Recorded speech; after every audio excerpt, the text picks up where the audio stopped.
Hello, friends. Are you ready to explore the fascinating world of Joker? Released on October 4th, 2019, this film has sparked endless discussions, and today, we're bringing you all the hidden gems, stunning details, and unforgettable moments. If you enjoy this deep dive, be sure to hit that like button. It really helps our channel grow. And don't forget to subscribe for more exciting movie explorations. Let's jump right in and uncover the magic together. Joker isn't just another comic book adaptation. It's a raw, unsettling journey into the fractured mind of Arthur Fleck, a man suffocated by neglect, societal cruelty, and a desperate yearning to be seen. From the very first frame, Gotham is portrayed not as a stylized comic book city, but as a bleak mirror of the real world. A place decaying under the weight of poverty, garbage strikes, and moral apathy. The camera lingers in the grime of back alleys and cracked sidewalks, setting a tone of hopelessness that seeps into every scene. Joaquin Phoenix's performance is nothing short of transformative. His Arthur is frail, almost ghost-like, with every movement, every awkward laugh and pained expression, conveying years of silent suffering. That iconic laugh, which Phoenix reimagines as an uncontrollable medical condition, is not only haunting but heartbreaking. It's not a symbol of madness. It's a cry for help, for connection, that no one answers. The depth he brings to the role turns what could have been a caricature into one of the most human and disturbing character studies in recent cinema. Director Todd Phillips takes a bold risk here, stripping away the superhero tropes and instead crafting a film that feels more akin to Scorsese classics like Taxi Driver and The King of Comedy. The film leans into gritty realism, allowing the audience to witness Arthur's descent not with judgment, but with an uneasy empathy. The cinematography, drenched in cold tones and punctuated by bursts of symbolic color, especially the bold reds and greens of Joker's final transformation, works hand in hand with the chilling, cello-heavy score by Hildur Ganadter to build an atmosphere that feels both intimate and oppressive. Every detail in Joker feels intentional. Notice how mirrors are a recurring motif. Arthur constantly studies himself, questioning who he really is. In one powerful scene, he pulls his lips into a smile with his fingers in front of a mirror, tears streaming down his face. It's a visual metaphor for the entire film. Forced happiness in a world that only reflects back pain and rejection. Even the use of staircases is brilliant. He climbs them when weighed down by society, trudging slowly and heavily. But when he finally embraces his Joker persona, he descends them dancing, wild and free, like a man reborn. One of the most debated aspects of the film is its treatment of reality. Arthur is an unreliable narrator, and the line between what's real and what's in his mind is constantly blurred. His imagined relationship with Sophie, played by Zazie Beetz, is a perfect example. The reveal that their connection was a delusion reshapes how we interpret everything we've seen. It challenges us to question whether the events unfolding are literal or symbolic representations of Arthur's psyche fracturing beyond repair. Robert De Niro's role as talk show host Murray Franklin is a clever nod to The King of Comedy, where he once played the desperate wannabe comedian. In Joker, the roles are reversed. He's now the symbol of establishment, of fame and success, who unknowingly humiliates Arthur on live television. Their final confrontation is shocking not just for its violence, but for the eerie calm with which Arthur delivers his infamous monologue. What do you get when you cross a mentally ill loner with a society that abandons him and treats him like trash? It's not just a line. It's the thesis of the film. By the time Arthur fully becomes the Joker, dancing on the police car surrounded by rioters in clown masks, he has found what he's been seeking all along: recognition. Not love, not redemption, but acknowledgement. He's no longer invisible. That final smile to the crowd, and later to the camera in Arkham, is chilling because it signals his acceptance of chaos as his only form of identity. Joker isn't meant to comfort. It's meant to disturb, to provoke, to spark questions about mental health, systemic failure, and the hunger for visibility in a world that looks the other way.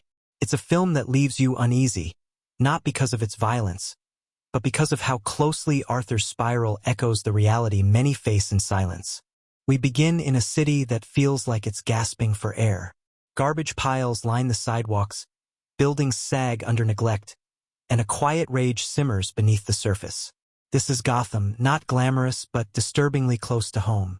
And within its fractured streets, Arthur Fleck scrapes by, invisible to most, but painfully visible to himself. Arthur's mornings are hollow routines. He weaves through crowded corners in his clown outfit, the paint already cracking, the smile smeared. His laughter, jarring, uncontrollable, is less an expression of joy and more a symptom of pain. In quiet moments, when the mask is off, he trembles. His shoulders hunch, his voice cracks, and behind sorrow-filled eyes, a desperate human being tries to hold onto dignity. At home, he lives with his mother, Penny, in an apartment that creaks with decades of broken conversations. She reads letters from Thomas Wayne, rich, powerful, but distant and near mythical in her tone, whispering promises of connection. Arthur thrives on these fantasies, on the threadbare hope that his mother's stories hold truth. Even as she drifts between confusion and tenderness, she tells him that better days await, and he clings to the warmth of her voice. His days at the clown agency are no less brutal. He markets smiles to strangers who pay little attention, rarely more than a glance of indifference or disdain. Each forced grin chips quietly away at whatever fragile hope remains. Meanwhile, the social worker he sees is distant and harried, an overstretched system, telling him to take historic medication that doesn't ease the laughter that leaps from his body like a nervous curse. Still, the man inside struggles onward. He writes jokes that go nowhere and performs them in front of a bathroom mirror. The laughter here is private.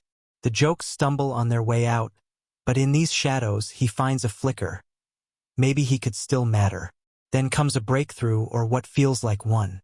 The show, hosted by Murray Franklin, his idol, invites aspiring comedians to perform. Even as Arthur's laugh derails one encounter after another, this invitation plants something inside him: validation. He's not simply amusing himself. Maybe he could step into the light. There's a tenderness between Arthur and his neighbor, Sophie. She's grounded and kind, offering glimpses of humanity in his fractured world. Their interactions are gentle, marked by subtle gestures, shared conversations, and quiet walks that feel like little lifelines. In his mind, she becomes his compass. He imagines being seen not as a burden but as something more. This fragile spark is extinguished by circumstance. On a subway ride home, a group of teenagers harass a pair of white-clad businessmen. Arthur intervenes, and his attempt at civility is met with violence. Something inside finally snaps. The camera shifts, from shaky, raw courage, to stillness, to sharpened intent. And then the blood spills, powerful, shocking, and irrevocable. Arthur watches as they bleed, a cold clarity settling over him. Attention is drawn now, but at a terrible cost. The news reacts with confusion. Was it a hero? A monster? The answer doesn't arrive, but the act reverberates in the city like a sonic boom. Arthur slips away as the conductor's uniform is smeared with red, and the laughter at that moment is not his. To the world it's terrifying. But to Arthur, it's validation wrapped in dread. At home, where the mirror once reflected sorrow, something changes. He performs his jokes as Murray Franklin's studio lights glow in the distance on the television in front of him. When isolated, his performance becomes sharper, bolder. Pulses with pain, but it pulses. All the while, fragments of Sophie appear in his mind. Shared smiles shimmer in his mind's stage. She's there, cheering. She's real. He believes. And together they share a bond that feeds the flicker inside him. But even as he rehearses, he grows increasingly aware of how the world looks at him. As a joke. In scenes that feel suspended, a quick near laugh, or a smile that doesn't meet his eyes, signals an unspoken dismissal. These small shocks hold him hostage in himself, and he's slipping, because the world hasn't forgotten Arthur. The agent at the clown office cuts his hours. Social services cut his appointments. The safety net unravels, and each crisis compounds. Telephone crisis lines, threads of sanity, dangling there. He dials for help and is told, call later. But later doesn't come. The doctor has moved on. Her new understudy gives him words, but no connection. That night, after his shift, he visits Murray Franklin's late-night show, just a target. The laughter around him roars. The jokes fly. Arthur watches, transfixed, longing, and ashamed all at once. In his reflection, he sees the man he wants to be, but something is breaking inside. It's here, at this crossroads, that the first half of the film pivots. The world's weight fractures him, moments of imagined kindness dissolve, and the applause he craves seems always one step away. But the violence, his act on the subway, cannot be unseen. His story, at once small and vast, hovers on the brink of replay, of defining him not as Arthur Fleck, but as something else entirely. And that something else waits just out of camera, its form uncertain, but its pulse electrifying. In the silence after the subway, the darkness after the applause, and the space between what's imagined and real, Batman's Clown King stirs. And as Arthur steps into that darkness, we're still with him. Uncomfortable, enthralled, and already anticipating the second half. As the first half's final moments echo in your mind, the gunshot on live television, the riot erupting through Gotham, the Wayne family's murder, Joker thrusts us into chaos made flesh. The second half opens in the smoldering aftermath. Arthur Fleck, caught in the whirlwind he helped ignite, stands at the precipice of a metamorphosis not just for himself, but for a city teetering on collapse. Handcuffed and hauled away in a police car, Arthur's transformation is nearly complete. Clown-masked rioters converge on the streets, not in condemnation, but in celebration. They're not wearing masks. They've chosen to wear Arthur's face. In that tumult, a stolen ambulance pulverizes the police cruiser. Reports are hazy, but it's enough. In that moment of pandemonium, Arthur slips free. The liberation, violent yet poetic, feels like destiny calling. In the wake of his escape, Arthur climbs to an elevated position. Perched atop that police car, he dances. There is no music. There's only his body, carried by suppressed rage and improbable exhilaration, moving as if to a symphony only he can hear. He smears gore into a grin, reclaiming his pain and forging it into performance. From that crescendo, the film shifts into a haunting denouement. Time blurs. The next we see, Arthur is behind bars once more, this time in Arkham State Hospital. Gone are the riot's wild cheers and the sugarcoat of fame. Inside the gray walls, he details to a new social worker that he wants to tell a joke. But you wouldn't get it. That delivery, droll yet layered with menace, carries more weight than any punchline. We leave him then, trailing bloodied footprints down sterile corridors, still free in his own mind even as the world closes in. Every narrative thread begun in the first half, Arthur's identity crisis, his illusions of connection, society's neglect, now pierces together like crystalline shards forming something terrifyingly clear. The gun Randall gave him becomes more than a weapon. It's the tool that cracked his reality. Sophie Samantha's imagined love evaporates in the bright light of cold rejection. His mother's delusions, her fantasy of aristocratic lineage, of him as Thomas Wayne's son, crumble under institutional files revealing a trauma-laden adopted past. Each false hope he clung to is stripped away. The narrative's arc is not about redemption or revenge. It's about unraveling. In this half, the facade falls and what remains is raw. By the time he seizes control of the public stage, the Joker isn't born from darkness. He is the darkness. It's through this slow dismantling, this spiritual disintegration, that the film's power crystallizes. You feel the tension ratchet taut with each betrayal and collapse. First, the letter from his mother promises belonging, only to reveal lies. Then, Sophie's kindness offers peace, only to shatter in fear. His own laughter, once intimate and desperate, becomes the soundtrack to his final act of defiance. Shooting his idol on live TV, a theatrical confession of how the world made him.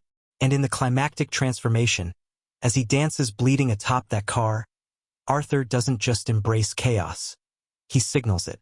His warped smile is invitation and declaration. The camera holds on him, enshrined by the ruins he inspired, as Gotham falls. And yet, there he is, seen. Lastly, that exchange with his therapist at Arkham brings it full circle. He's still Arthur, distinct from the Joker, and yet irrevocably him. When he says, "You wouldn't get it," he reveals the gulf between performance and empathy, between visibility and understanding. There's a quiet ending that roars louder than the chaos. In the second half, every motif, mirrors, stairs, color, music, laughter, reappears with fresh urgency. Reflections no longer flinch. Steps aren't ascents but full descents. Shadows don't hide, they define. And in that descent, Joker becomes legend. At its core, Joker is not a film about chaos for the sake of spectacle. It's a deep psychological excavation of a man left to rot in the shadows of a city too cold to care. Every character who enters Arthur Fleck's orbit contributes to this descent, intentionally or not. And yet, no one is more central, more unforgettable than Arthur himself. Joaquin Phoenix's portrayal of Arthur Fleck is one of those performances that doesn't just exist on the screen, it seeps into your consciousness. From the very first moment we meet Arthur, sitting in front of a cracked mirror, painting on a forced smile, there is a trembling vulnerability in his eyes. He doesn't speak much at first, but everything we need to know is in his physicality. His body is frail and hollowed out, his movements stiff yet erratic, like a man perpetually apologizing for taking up space. Arthur is a man who wants nothing more than to be seen, not just looked at, but truly seen. He dreams of being a comedian, of making people laugh, of finding joy in a world that has offered him nothing but cruelty. But the laughter he carries isn't joyful, it's involuntary, a result of a neurological condition that forces him to burst out laughing at the most inappropriate times. This laugh, high-pitched and agonizing, is both his prison and his armor. Every time he tries to connect with someone, whether it's a social worker who seems too tired to listen, a stranger on a bus, or even his own mother, he's met with rejection or indifference. The world doesn't hate Arthur, it simply doesn't care that he exists. That indifference cuts deeper than hate ever could. Phoenix embodies Arthur with staggering depth. He gives the character a strange, sad elegance.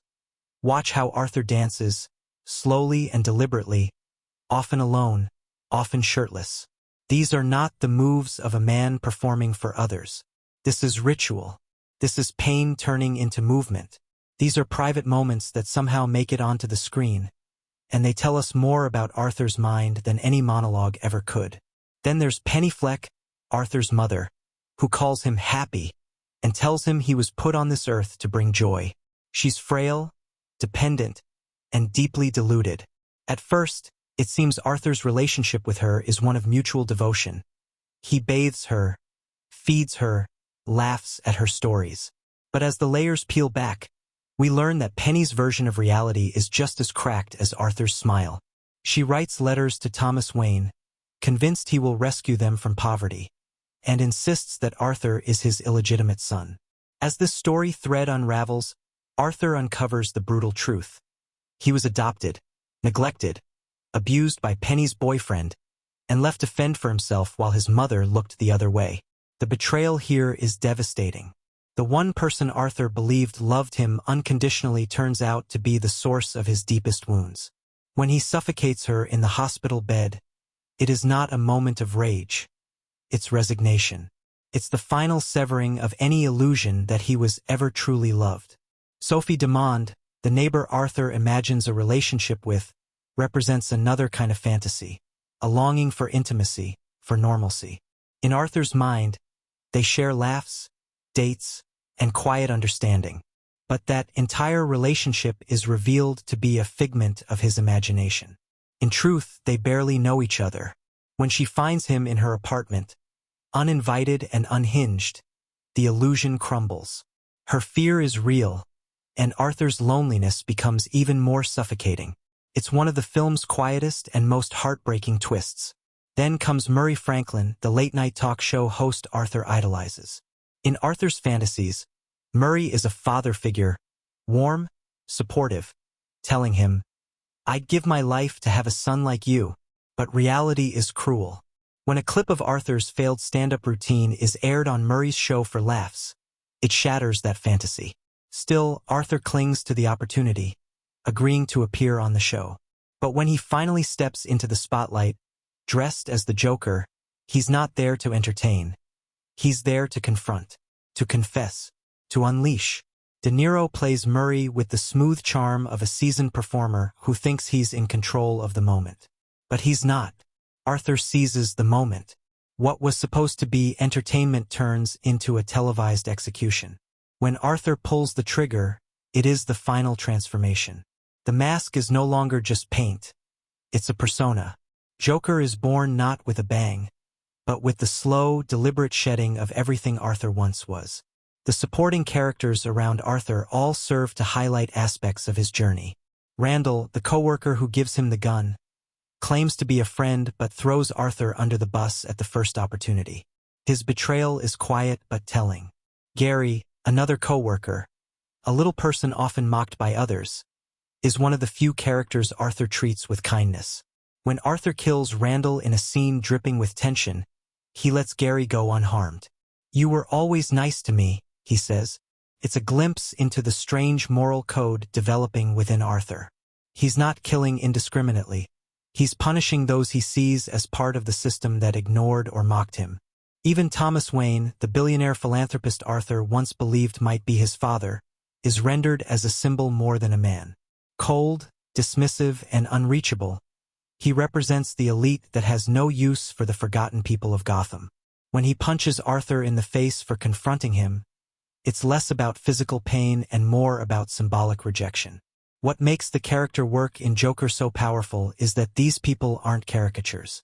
They are deeply human, with their own flaws and fears, and yet all of them are just slightly out of reach for Arthur. The performances are uniformly strong, but Phoenix's is the gravitational center. He doesn't just act, he transforms. You see the pain in his posture, the desperation in his dance, the rage in his smile. His eyes do most of the talking, and they never lie even when the script does. By the time Arthur fully becomes the Joker, standing atop a police car, arms raised in front of a crowd of rioters wearing clown masks, he is no longer invisible. The world is finally looking at him, but they're not seeing Arthur Fleck. They're seeing what he's become. The question the film asks is, did Arthur become the Joker because of his choices or because of ours? In the final scene, Arthur sits in a sterile, white room in Arkham Asylum, speaking to yet another therapist. He laughs. "What's so funny?" she asks.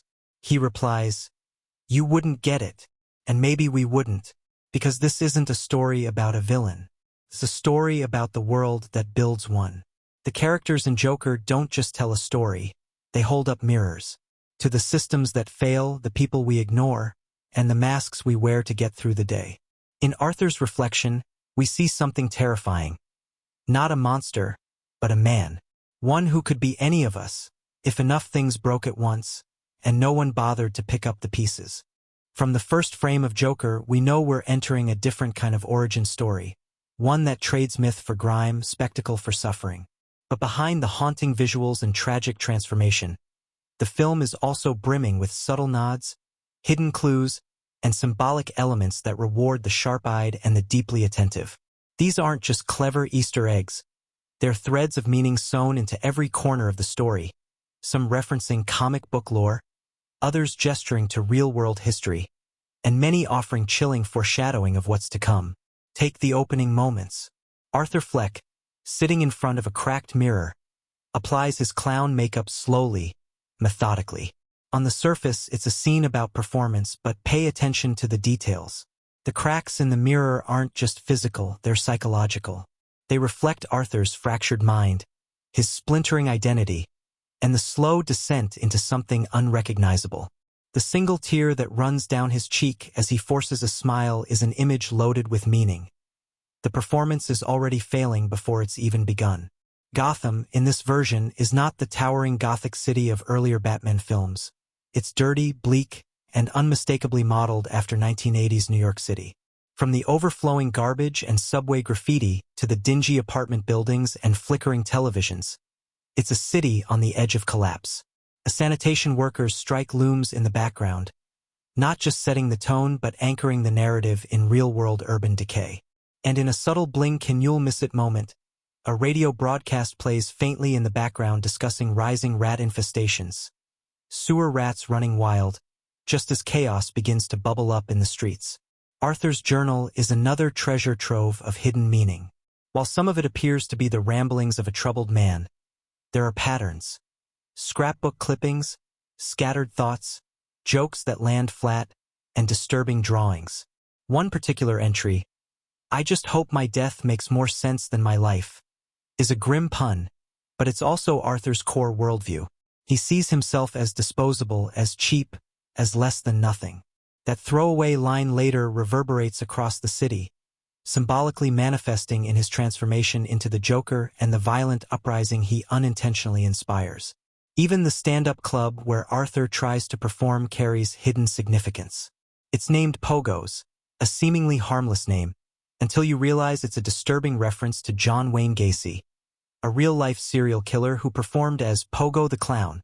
The connection is subtle, but its implications are unnerving.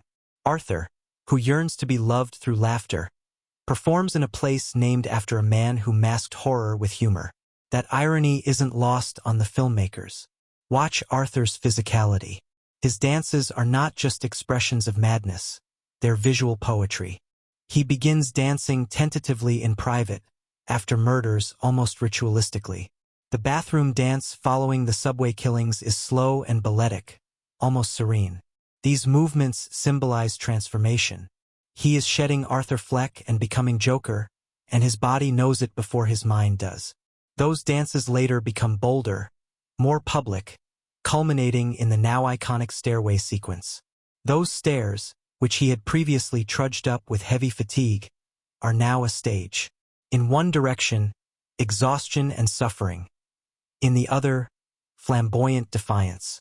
The stairs themselves are symbolic, too. They evoke the cinematic image of suffering and exorcism, not unlike those in The Exorcist. In Joker, they're a battleground, Arthur's daily uphill battle, literally and metaphorically. Once he descends them as Joker, it signals his surrender to chaos, his final break from the Arthur the world ignored. Film buffs will notice nods to classic cinema throughout. Robert De Niro's character, Murray Franklin, is more than a talk show host. He's a callback to De Niro's own role in The King of Comedy, where he played an unstable comedian obsessed with fame. Here, the roles are reversed. Arthur is the unstable one, and De Niro's Murray becomes the unwilling subject of fixation. That casting choice is deliberate, a quiet wink to the audience, but also a haunting commentary on how obsessions evolve and roles reverse. Arthur's gun is given to him by Randall, a coworker who claims it's for protection.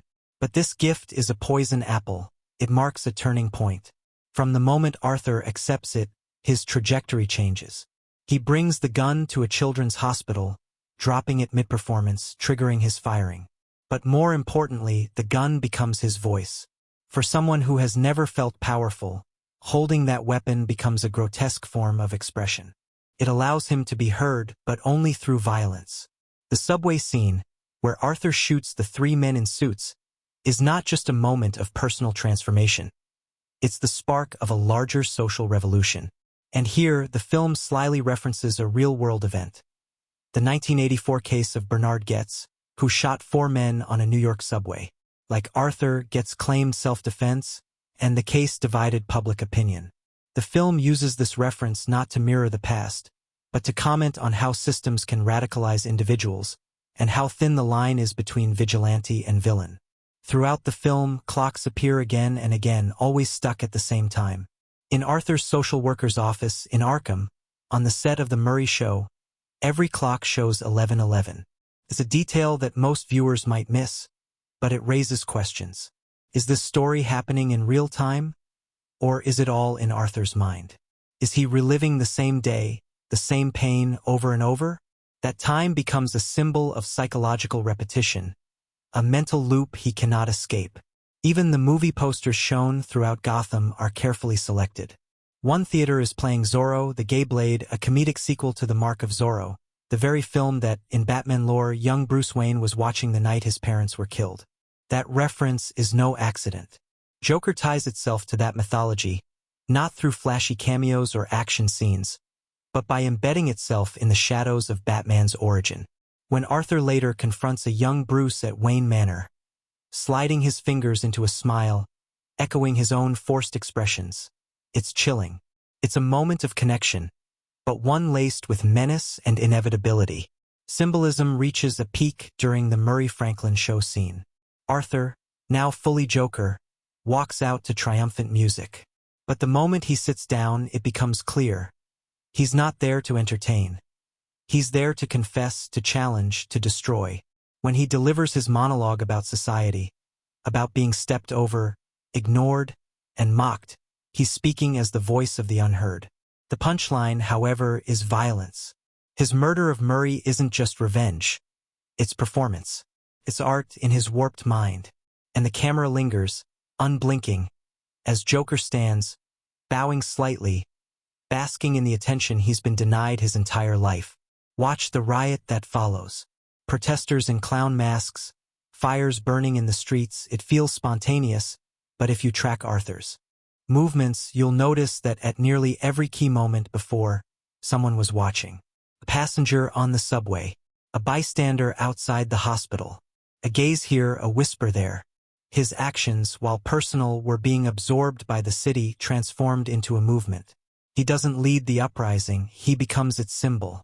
The final scene offers the most ambiguous and haunting detail of all. Arthur, now in Arkham Asylum, speaks with a therapist. He laughs.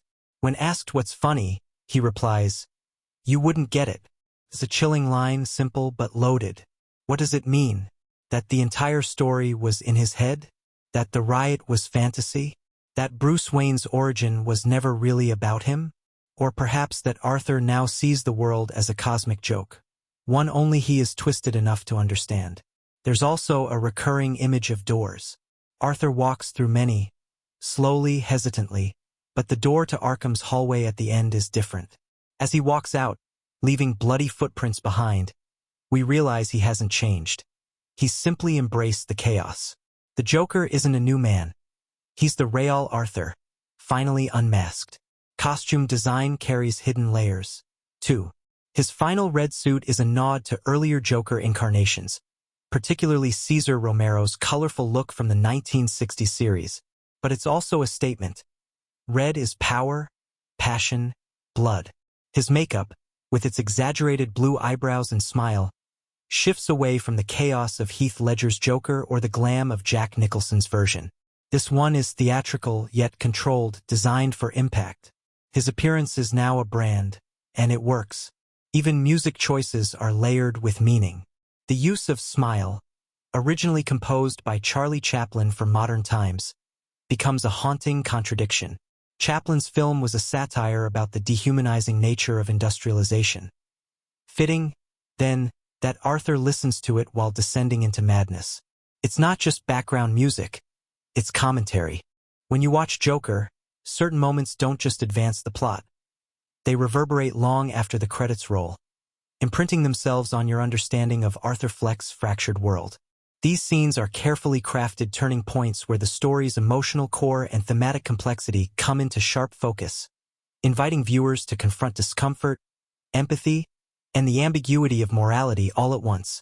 One of the earliest pivotal moments that quietly but profoundly shifts the narrative is Arthur's laugh. Unlike the joyful sound one expects, Arthur's laugh is involuntary, spasmodic, and unsettling. It erupts from a neurological condition, but the film uses it symbolically throughout, making it the soundtrack to Arthur's alienation.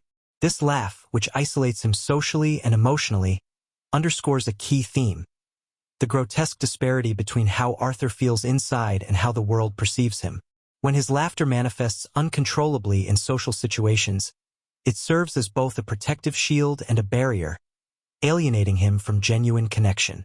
This moment, recurring at different intensities, lays the groundwork for the audience's complex feelings, compassion mixed with unease, as we realize how deeply Arthur's pain is misunderstood.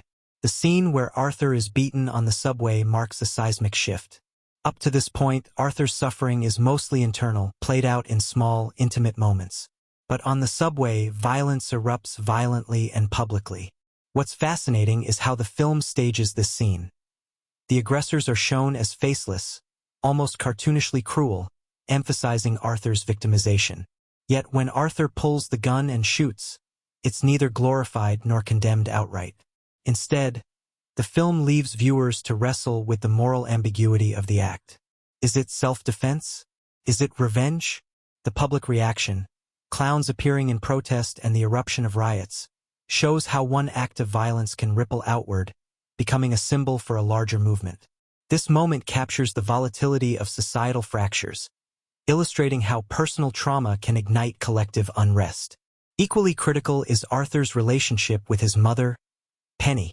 Their bond is fraught with lies and delusions, and the eventual revelation that Arthur may have been abused and abandoned is devastating.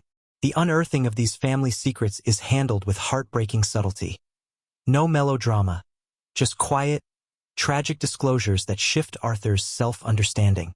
His mother's illness and denial parallel Arthur's own mental state, blurring lines between truth and fantasy. This connection deepens the tragedy because it reveals the root of Arthur's loneliness and desperation. It's not just Gotham's cruelty but personal history that shapes him. The way the film refuses easy answers here enhances its emotional weight, forcing audiences to grapple with the painful complexity of abuse and mental illness. The moments between Arthur and Murray Franklin, the late-night talk show host, are layered with tension and tragic irony. At first, Murray appears as a distant figure of success, someone Arthur admires yet also envies. Their interactions build anticipation for confrontation. When Arthur finally appears on Murray's show, the tension that has been simmering throughout the film erupts. Arthur's confession of his violent acts and his brutal critique of society's neglect is chilling and heartbreaking. The way he oscillates between vulnerability and menace captures the fractured psyche of a man caught between desperation and defiance. This scene crystallizes the film's core themes: the hunger for recognition, the cost of invisibility, and the fine line between entertainment and exploitation. It also reframes the audience's perspective on Arthur, not simply a villain, but a deeply damaged human being whose story demands reflection. The stairway dance sequence is one of the film's most iconic images and deserves a closer look. It's a moment of transformation, freedom, and eerie celebration. After months of struggling and suffering, Arthur finally embraces his new identity, and the dance is both triumphant and unsettling. The choreography is deliberate, fluid but erratic, joyful but off-kilter. The stairs themselves, previously shown as a grueling climb, become a stage for his rebirth. This dance is more than just movement. It's a visual metaphor for liberation from pain, but also a surrender to chaos. The audience is invited to share in Arthur's exhilaration even as they recoil from what that freedom means. It encapsulates the film's tension between sympathy and horror. Arthur's interactions with Sophie Demond provide another emotionally charged contrast. Their tentative romance offers a glimpse of hope and normalcy, only to be cruelly undermined by Arthur's delusions. When the film reveals that their relationship existed only in Arthur's mind, the emotional impact is profound. This twist reframes earlier scenes, casting them in a tragic light and underscoring Arthur's isolation. It's a masterstroke in storytelling that blends empathy with shock, showing how deep his loneliness runs and how fragile his grasp on reality has become. This revelation forces viewers to reassess everything they thought they knew about Arthur's humanity. The use of music in Joker throughout these moments is another critical element shaping the emotional landscape. Hildur Guðnadóttir's haunting cello score amplifies Arthur's internal turmoil with a steady, almost obsessive rhythm. The contrast between the melancholy strings and the violent actions on screen creates a dissonance that unsettles and engages the viewer. The music never lets up. It's a constant companion to Arthur's unraveling mind, guiding us through despair, rage, and fleeting moments of joy. This sonic backdrop makes the film's emotional highs and lows even more immersive, intensifying the viewer's connection to the character. One of the film's more subtle but powerful moments is the recurring motif of masks and face paint. Arthur's clown makeup is more than a costume. It's armor and identity. Each time he applies the paint, it's a ritualistic act of self-reinvention. The mask allows him to hide vulnerability, but paradoxically, it also reveals his true self, someone who feels seen only when he is feared or mocked. This duality runs throughout the film, reflecting broader themes about the masks people wear in society and how appearances can both conceal and expose. The makeup becomes a symbol of Arthur's transformation and, by extension, the societal failure that created him. The film's final act, including the riot and Arthur's final confrontation with reality, is a crescendo of emotional and thematic complexity. As the city descends into chaos, Arthur stands at the center, both instigator and spectator. His actions have sparked something much larger than himself, and the film masterfully explores how individuals can become symbols, for better or worse. The riot scenes are chaotic and raw, immersing the audience in the anarchy that Arthur embodies. Yet, the film resists simplifying this moment into a straightforward victory or tragedy. Instead, it presents it as an ambiguous release, leaving viewers to wrestle with the implications of rebellion born from pain and neglect. Arthur's final scenes in Arkham Asylum offer a chilling coda. The shift from chaos to quiet madness is unsettling. When Arthur laughs at the therapist's question, it's unclear if he's fully lost touch with reality or if he's found a new way to cope. The film ends. Viewers to reflect on what they've witnessed, to question the nature of sanity, justice, and empathy. It's a conclusion that refuses to provide easy answers, much like the film itself. Throughout Joker, these key moments are knitted together by a delicate balance of performance, direction, and cinematic craft. Joaquin Phoenix's portrayal is central to this. His ability to oscillate between fragility and menace, humor and despair, pulls the audience into Arthur's world with an unsettling intimacy. The director's choices, from lighting to camera angles to pacing, enhance the emotional resonance, often allowing silence and stillness to speak as loudly as dialogue or action. These moments don't just tell a story. They immerse us in an experience that challenges how we see those who are broken by society. What makes these scenes so compelling is that they refuse to simplify. Arthur Fleck is neither hero nor villain in the traditional sense. The film invites us to empathize with him without excusing his violence, to understand his pain without condoning his actions. It's a narrative tightrope that heightens the emotional stakes and keeps the audience fully engaged. Each turning point deepens the story's complexity, encouraging reflection on themes of identity, loneliness, societal neglect, and the human need to be seen. In essence, Joker uses these key moments not only to drive the plot, but to build an emotional landscape where viewers confront discomforting truths about mental health, societal decay, and the blurred lines between victim and perpetrator. It's a story that lingers, unsettling and profound, made unforgettable by the care with which each pivotal scene is crafted and performed. At its core, Joker is far more than a mere origin story about a comic book villain. It's a raw, unsettling exploration of what happens when society fails its most vulnerable. The film uses Arthur Fleck's descent into madness not just as a personal tragedy but as a lens to examine complex themes about alienation, mental illness, inequality, and the human need for connection. It's a reflection of real-world struggles, a dark mirror held up to contemporary culture that forces viewers to confront uncomfortable truths beneath its cinematic surface. One of the most prominent themes coursing through the film is the crushing weight of isolation. From the beginning, Arthur is portrayed as profoundly disconnected, from his job, from his neighbors, from his mother, and most painfully, from society at large. His involuntary laughter, a manifestation of a neurological disorder, becomes a cruel symbol of this divide. It prevents him from forming genuine human connections and marks him as other, an outsider unable to communicate in socially acceptable ways. This isolation echoes a broader societal tendency to marginalize those who don't fit normative molds, whether due to mental health, economic status, or social behavior. Arthur's world is one where empathy is scarce, and loneliness becomes a breeding ground for despair and rage. Closely tied to isolation is the film's piercing commentary on mental illness and the systemic failures surrounding it. Arthur's struggles are not just personal. They are emblematic of how many mental health patients fall through the cracks of public support systems. Early in the film, the closure of social services funding is a quiet but powerful detail. His therapist's office closes, his medication access is cut off, and Arthur is left without essential support. This lack of care is a direct catalyst for his unraveling. The film critiques a society that neglects mental health resources and stigmatizes those who suffer, framing Arthur's descent not simply as a personal failing, but as a social one. This theme resonates deeply in real life, where discussions about mental health access and societal responsibility remain urgent and ongoing. Economic inequality pulses throughout the narrative like a heartbeat. Gotham City is depicted as a place riddled with stark class divides. The wealthy elite live comfortably in towering penthouses, while the majority struggle in grimy apartments and face daily hardship. Arthur's job as a clown for hire, his menial tasks, and his poverty highlight the precarity faced by many working-class people.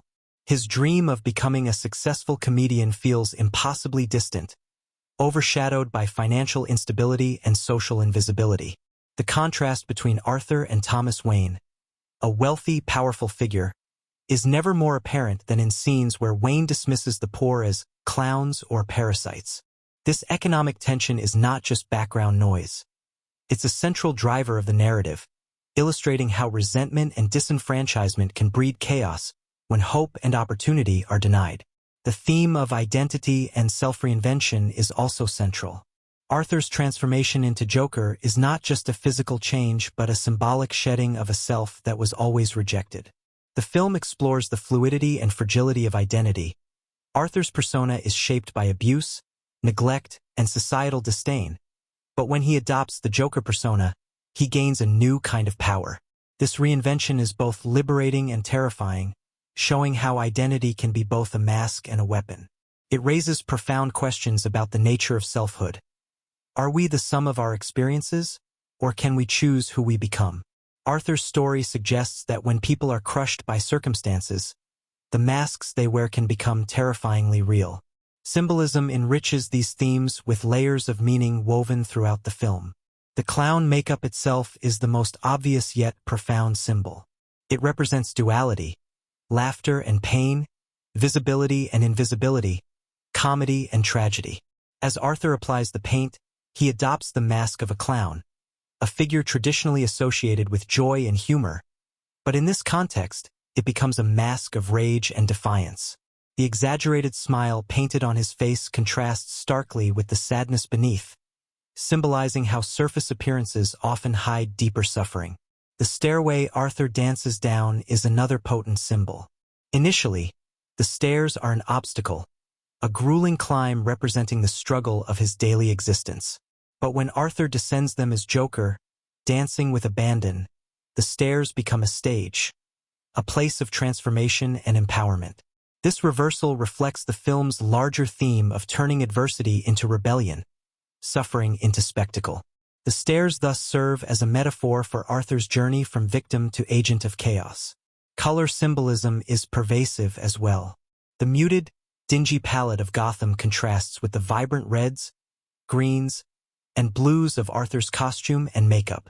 Red, in particular, is a color of passion, violence, and power. When Arthur dons his red suit, it signals a full embrace of his Joker identity, a stark break from his previous invisibility. The use of color here is not accidental. It visually marks the transformation and highlights the emotional intensity of his new persona. The film's social commentary extends beyond individual struggles to a critique of the broader culture. Gotham's disdain for the poor, epitomized by the elitism of characters like Thomas Wayne, mirrors real-world tensions between economic classes. Wayne's speeches about pulling oneself up by the bootstraps and labeling the underprivileged as parasites expose the dehumanizing rhetoric often used to justify inequality. This rhetoric serves to alienate and dismiss those in need, fueling resentment and division. Moreover, Joker challenges the role of media and entertainment in shaping public perception. Arthur's appearance on Murray Franklin's talk show is a critical moment where the line between spectacle and tragedy blurs. Murray's mockery of Arthur earlier in the film contrasts with the public's later fascination with the Joker persona, highlighting how media can exploit vulnerability for entertainment while ignoring underlying pain. The film critiques this dynamic, showing how society consumes tragedy as spectacle without addressing root causes. The film also explores how violence and chaos can emerge from neglect and frustration. Arthur's acts of violence are horrifying but portrayed as symptoms of deeper social dysfunction. The erupting riots and the appearance of clown-masked protesters symbolize the eruption of suppressed anger. Among the disenfranchised, this social unrest is not glorified but presented as a grim consequence of systemic failure. The film invites viewers to consider how society's structures can contribute to the creation of figures like Joker, who become symbols of rebellion but also agents of destruction. At a deeper psychological level, Joker delves into the fragility of sanity and the human need for meaning. Arthur's fantasies, such as his imagined relationship with Sophie, illustrate how the mind can create illusions to cope with pain and loneliness. The film's ambiguous narrative, blurring what is real and what is imagined, reflects the unstable nature of Arthur's psyche and challenges the audience to question the reliability of his story. This narrative approach underscores the theme that reality itself can be fractured when one is isolated and rejected. Religious and mythological undertones subtly permeate the film, too. Arthur's transformation echoes the archetype of the trickster figure, one who disrupts social order through chaos and cunning. His descent can be read as a dark rebirth, shedding an old identity to become a symbol of upheaval. The final scene in Arkham Asylum, with its ambiguous laughter and lingering questions, feels almost ritualistic, suggesting that Joker's story is a modern myth about pain, power, and madness. Finally, Joker serves as a meditation on empathy, or rather, the lack of it. Arthur's journey exposes how societal apathy and cruelty can breed monsters. The film challenges viewers to recognize the humanity in those who are marginalized, to see beyond the surface and understand the hidden struggles. Questions what happens when empathy fails and isolation takes root, pushing a person to extremes. This is perhaps the film's most potent social commentary, a warning about the costs of neglect and a plea for compassion in a fractured world. In all, Joker weaves its themes, symbols, and social critiques into a haunting tapestry that transcends the boundaries of a conventional comic book movie. It uses Arthur Fleck's story to reflect on real societal issues, asking us to look harder at the marginalized, to question structures of power and privilege, and to confront the ways in which society often fails those most in need of understanding. This rich layering is what makes Joker not just entertainment, but a powerful cultural statement that resonates far beyond the screen. Watching Joker is like stepping into a meticulously crafted psychological portrait, where every visual and auditory element has been carefully chosen to pull you deeper into Arthur Fleck's fractured world. The film's power lies not only in its storytelling but in the subtle and striking ways it uses cinematography, sound design, lighting, and editing to embody the protagonist's descent and amplify the movie's emotional resonance.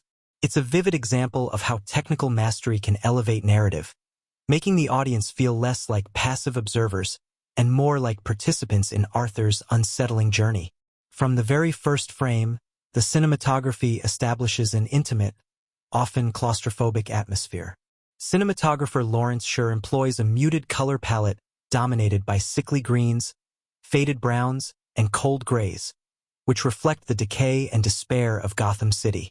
This subdued visual tone contrasts sharply with the bursts of vivid color, Arthur's red suit and bright clown makeup, which immediately draw the eye and signal his transformation. The selective use of color isn't merely aesthetic, but symbolic, underscoring moments of emotional intensity or psychological shifts. This careful palette supports the film's themes of isolation and mental fragmentation by making the environment feel oppressive and unforgiving. Camera movement throughout the film is deliberate and nuanced, shifting fluidly to match Arthur's internal state. Early on, the camera often keeps a respectful distance, capturing Arthur in wide shots that emphasize his smallness within the sprawling urban landscape. These shots visually reinforce his invisibility and vulnerability. As the narrative progresses and Arthur's persona becomes more dominant, the camera moves closer, employing tight close-ups that capture the subtle flickers of emotion on Joaquin Phoenix's face. The twitch of a smile, the dart of an anxious glance, the slow evolution of his chilling grin. These intimate shots create a visceral connection between Arthur and the viewer, pulling us inside his mind. One of the film's most distinctive stylistic choices is its frequent use of handheld camera work. The slight shakiness and unpredictability of these shots mimic Arthur's unstable mental state, providing a sense of immediacy and rawness. This technique becomes especially potent during moments of crisis or violence, immersing the audience in the chaos. Conversely, more static, composed shots appear during quieter or surreal moments, such as Arthur's imagined interactions with Sophie, creating a dreamlike contrast that highlights his fractured perception of reality. This fluid interplay between camera styles deepens our understanding of Arthur's psyche, blurring the line between objective reality and subjective experience. Lighting in Joker functions as both a mood setter and a storytelling device. The film relies heavily on naturalistic lighting, often casting Arthur in shadow or half-light to symbolize his obscured existence. Scenes set at night or in dim interiors use chiaroscuro, strong contrasts between light and dark, to reflect internal conflict and looming danger. One striking example is the stairway scene where Arthur dances after fully embracing his Joker identity. The harsh, almost spotlight-like lighting here isolates him visually, spotlighting his transformation and simultaneously evoking the loneliness that underpins his newfound confidence. The interplay of light and shadow throughout the film not only enhances the noir aesthetic but acts as a metaphor for Arthur's moral ambiguity and psychological duality. Editing choices further enhance the storytelling by controlling pacing and tone. The film's rhythm is deliberately measured, allowing scenes to breathe and emotions to simmer. There are no rapid-fire cuts or frenetic action sequences. Instead, the editing favors long takes and slow dissolves, mirroring Arthur's languid, often stagnant life before his break with reality. This slower pace creates tension and draws viewers into the subtle nuances of character and atmosphere. When violence does erupt, the editing sharpens. Cuts become quicker, more jarring, mirroring the sudden shattering of Arthur's fragile world. Sound design is another pillar of Joker's immersive experience. Hildur Ganadottir's haunting cello score pulses throughout the film like a beating heart, its somber tones underscoring Arthur's loneliness and growing despair. The music is often minimalistic but deeply evocative, rising and falling with the emotional tides of the story. What makes the score so effective is how it integrates with ambient sounds. The hum of fluorescent lights, distant sirens, street noise, which grounds the film in a gritty realism. This blend of score and environmental sound creates a soundscape that feels lived in and immediate, intensifying the sense of immersion. Dialogues and silence are used strategically to heighten tension and emotional impact. There are moments when Arthur's voice trembles with vulnerability, contrasting sharply with the silence that often surrounds him. Silence becomes almost deafening in scenes where Arthur is alone or rejected, forcing the audience to confront his isolation alongside him. This careful balance of sound and silence deepens the emotional texture of the film, making Arthur's outbursts and laughter even more jarring and significant. The framing and composition throughout Joker also serve as storytelling tools. Arthur is frequently positioned off-center, framed in reflections, or obscured by barriers such as windows or door frames. These visual choices communicate his fractured identity and sense of entrapment. One memorable example is the shot of Arthur standing before a mirror in full Joker makeup, his reflection distorted and doubled. This visual doublespeak speaks volumes about his split personality and internal conflict without a single word being uttered. The director's use of space within frames often suggests Arthur's social marginalization, making him visually smaller or overshadowed by his environment. The film also employs visual motifs that recur and evolve, reinforcing key themes.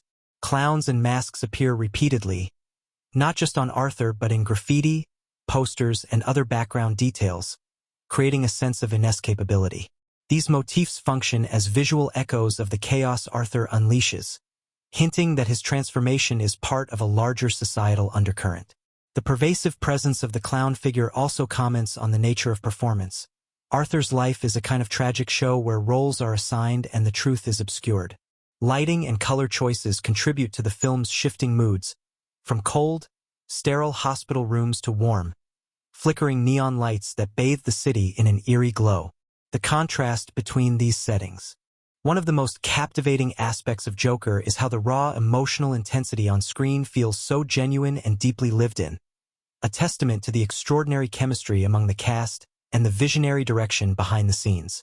Joaquin Phoenix's portrayal of Arthur Fleck is nothing short of transformative, and a big part of why it resonates so powerfully is the dynamic he shares with his co-actors. The relationships between characters are textured and authentic, enriching the narrative and making the film's emotional beats hit with greater impact. Phoenix's commitment to the role was well documented and went beyond just memorizing lines or hitting marks. He dove headfirst into understanding Arthur's fractured psyche, undergoing intense physical transformations and psychological preparation. This dedication created a powerful foundation for the chemistry he built with other cast members. For example, his interactions with Robert De Niro, who plays talk show host Murray Franklin, carry a layered complexity. Their scenes together crackle with tension and unpredictability, stemming from both actors' deep understanding of their characters' opposing yet intertwined trajectories. De Niro's own experience and gravitas brought a vital counterbalance to Phoenix's volatile Arthur, creating a compelling dynamic that made their climactic talk show confrontation electric. Equally important was Phoenix's relationship with Zazie Beetz, who plays Sophie, Arthur's neighbor and imagined love interest. While much of their relationship exists within Arthur's fragmented mind, the genuine warmth and subtle tension between the actors add nuance to these fleeting moments of tenderness. Their on-screen connection, while brief and ambiguous, humanizes Arthur and offers glimpses into what he desperately craves, a real connection. This understated chemistry highlights the film's emotional core, the yearning for belonging and understanding. Frances Conroy's portrayal of Penny Fleck, Arthur's mother, adds another dimension to the actor interplay. The scenes between Phoenix and Conroy explore a fraught, complicated mother-son relationship rooted in dependence, denial, and trauma. Their exchanges, often quiet but loaded with subtext, rely on the subtle emotional rapport between the actors. Conroy's calm, sometimes eerie presence juxtaposes Arthur's unraveling, emphasizing the generational cycle of pain and confusion. The authenticity of these moments grows from the actor's ability to communicate beyond dialogue, through expressions, silences, and tone. Behind the scenes, the cast and crew fostered an environment that encouraged this emotional honesty. Director Todd Phillips has spoken about giving Joaquin Phoenix and the ensemble space to explore their characters in depth, encouraging improvisation and emotional spontaneity. This collaborative atmosphere allowed moments of unexpected vulnerability to emerge organically on camera. Phoenix, known for his intense method acting, reportedly stayed in character offset during filming, further blurring the lines between actor and role. This dedication impressed the entire crew and created an immersive atmosphere that drew everyone deeper into the film's dark world. One memorable behind-the-scenes anecdote involves the famous staircase dance scene. Rather than using elaborate choreography, Phoenix and the crew worked to capture a natural, almost cathartic movement that reflected Arthur's emotional release. Phoenix practiced tirelessly to make the dance feel authentic, blending awkwardness with elation. The scene's spontaneity and authenticity are products of this careful, collaborative effort, turning a simple act into a powerful symbol of transformation. This moment stands as a testament to how on-set dynamics and actor creativity can elevate a scene from good to unforgettable. The film's intense, intimate scenes required emotional bravery, and the cast often supported each other through these demanding moments. Phoenix's co-stars have praised his openness and generosity, saying that his vulnerability on set inspired them to bring their own characters fully to life. This shared commitment fostered a strong sense of trust, allowing the film's darker, more difficult themes to be explored with nuance and care. Audience reaction to Joker upon its release was equally layered and complex, mirroring the film's thematic depth. The movie premiered at the Venice Film Festival in August 2019, where it won the prestigious Golden Lion Award, signaling early critical acclaim. From there, it sparked intense debate and discussion. Some viewers were mesmerized by Phoenix's haunting performance and the film's unflinching exploration of pain and societal neglect. Others expressed concern about the movie's portrayal of violence and its potential to glamorize a troubled, dangerous figure. Box office numbers reflected this polarizing buzz. Joker exceeded expectations, grossing over $1 billion worldwide, an extraordinary feat for an R-rated, character-driven film rooted in psychological drama. This commercial success revealed a widespread fascination with the character and the film's gritty, realistic take on a comic book origin story. It showed that audiences were hungry for cinema that challenged conventions and provoked conversation. Social media became a battleground for opinions on the film's meaning and impact. Some praised it as a brave, unflinching portrayal of mental illness and social injustice, while others worried about the potential for misinterpretation or glorification of violence. The filmmakers and cast addressed these concerns openly in interviews, emphasizing the film's intention to spark dialogue rather than provide easy answers. Phoenix himself expressed hope that the film would encourage empathy toward marginalized people rather than idolize destructive behavior. Over time, Joker's reputation has solidified as both a cultural touchstone and a subject of ongoing analysis. Audiences continue to return to the film, drawn by its haunting atmosphere, complex character study, and the visceral intensity of Phoenix's performance. The movie's ability to provoke thought and discomfort simultaneously keeps it relevant in conversations about cinema, society, and the human condition. Screenings often spark strong emotional reactions, with viewers reporting feelings of unease, sadness, and even catharsis. For many, Arthur Fleck's story hits close to home, reflecting personal or societal struggles with alienation and mental health. The film's impact extends beyond entertainment. It becomes a shared experience, a point of reflection on how society treats its most vulnerable members. Critics and scholars have since examined the. As we come to the close of our deep dive into Joker, it's clear why this film has left such an indelible mark on cinema and audiences alike. What sets Joker apart is not just the story it tells, but the way it tells it, with unflinching honesty, raw emotional power, and a cinematic language that plunges us directly into the fractured world of Arthur Fleck. From the haunting score to the meticulous cinematography, from the searing performances to the richly layered themes, every element comes together to create an experience that is as unsettling as it is mesmerizing. At its core, Joker is a study of human fragility, societal neglect, and the desperate yearning for recognition and connection. It is a film that refuses to offer easy answers or clear heroes and villains, instead painting a complex portrait of a man who is both a product and a victim of a broken system. Joaquin Phoenix's transformative performance breathes life into Arthur, making him painfully real, a character you both empathize with and fear. The supporting cast, the atmospheric Gotham setting, and Todd Phillips' visionary direction all contribute to crafting a narrative that resonates far beyond the screen. What makes Joker truly special is how it balances the intimate and the universal. While Arthur's story is intensely personal, it taps into broader cultural anxieties about mental health, economic disparity, and social alienation. It invites us to reflect on the consequences of indifference and the ways in which society often fails those who need help the most. The film's ambiguous moral landscape challenges us to question our assumptions and confront uncomfortable truths about empathy, violence, and identity. Visually, Joker is a masterpiece of mood and tone. Every frame is carefully composed to mirror Arthur's internal chaos and gradual transformation. The deliberate pacing allows the story to unfold naturally, building tension and emotional depth without resorting to spectacle. The film's haunting score and sound design amplify the emotional currents, pulling viewers deeper into Arthur's world and mindset. These cinematic choices elevate Joker from a simple origin story into a profound exploration of the human condition. Moreover, the movie's cultural impact extends far beyond its release. It sparked conversations about representation, the portrayal of mental illness in media, and the fine line between sympathy and sensationalism. Audience reactions ranged from awe to unease, reflecting the film's complexity and its ability to provoke thought. It became a cultural touchstone that pushed the boundaries of what a comic book adaptation could be, proving that these stories can be vehicles for serious, adult themes when handled with care and creativity. In reflecting on Joker, it's impossible not to acknowledge the fearless artistry behind it. From the dedication of the cast and crew to the thoughtful craftsmanship in every aspect of production. This film is a reminder of cinema's power to challenge, to provoke, and to illuminate parts of ourselves and our society we might prefer to ignore.